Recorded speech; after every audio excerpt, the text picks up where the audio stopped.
Uh, the reason I volunteer is because I can.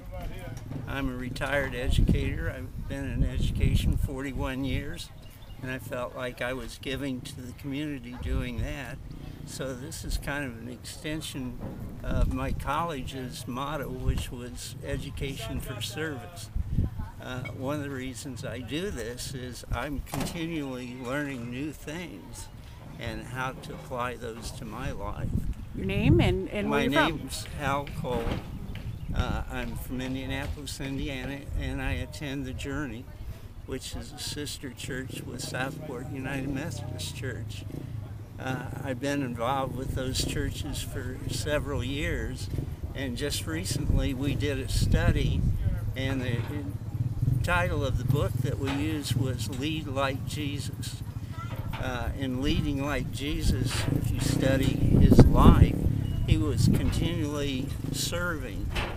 And so that's the point of the whole thing, is to become a servant leader. I want to be a leader that encourages other people to volunteer. And so I can do that by being an example myself. I've discovered that by volunteering, I have a lot better feeling about my identity, that I'm someone that can still give to the community. Sometimes people think when you get a certain age, you're supposed to go out and play golf and just sit around home, but I haven't found that too satisfying. I'd rather be involved.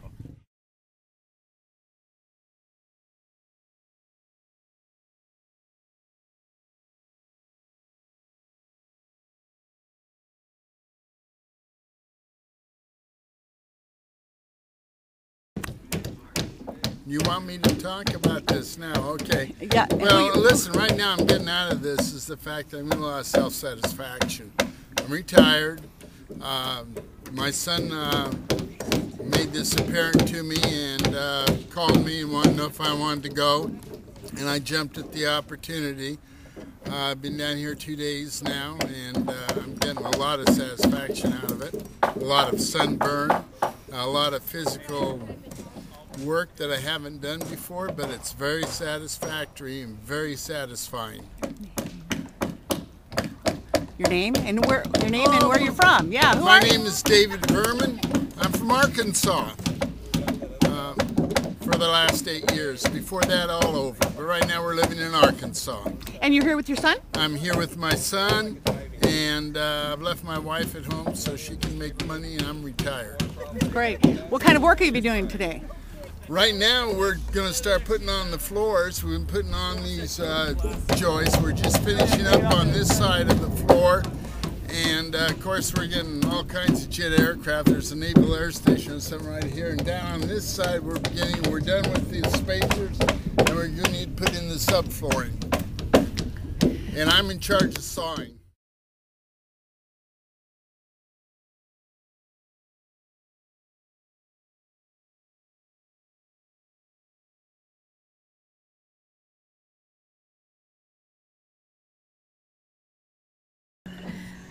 I'm Pam. I'm from Southport United Methodist Church in Indianapolis, and I really enjoy volunteering for missions. This is my third one, and had a lot of fun, and I always tend to get more out of it than I feel like I ever put in.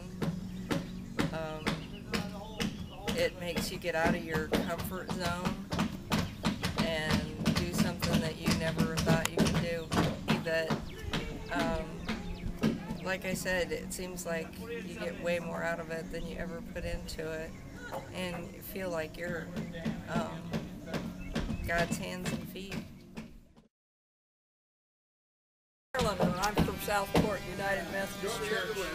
This is my 5th trip to the Gulf. I also have been several years to Upper Sand Mountain, which is in Alabama, to take a mission trip there and a group there. My husband and I have been leaders in that particular group for the last few years. I also like to do habitat work in Indianapolis. as well as some work with the church, just an independent thing with a group called God's Workers. And it's just a wonderful experience.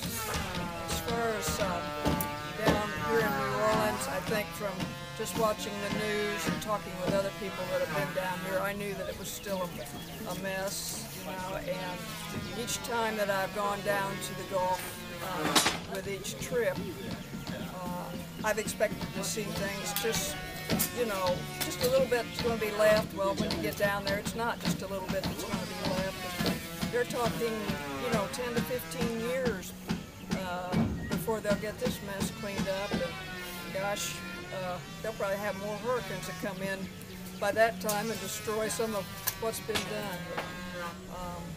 They are taking, Habitat down here is taking so much care in construction to these homes so that they will not be damaged when the hurricanes come in. The reinforcement is...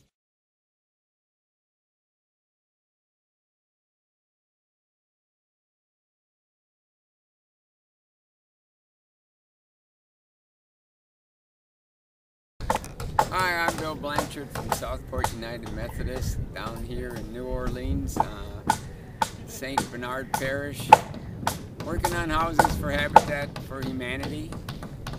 Down in this particular area, there was a lot of devastation, basically from flooding, 12 feet and down. And I'm down here because I just like to help people. It's very rewarding to me, and hopefully it's rewarding to the people you help too. How many trips have you made down to the Gulf Coast? I think this is probably my 5th or so. First time in New Orleans, we used to go to Gulfport, Mississippi. But now we're down here for Habitat. The idea behind Habitat is kind of nice. In this particular area, we're building new houses. We're not doing reconstruction. And these people are able to pick up their houses at cost, no interest, but they have to have equity in it themselves, so you're probably looking at a win-win situation.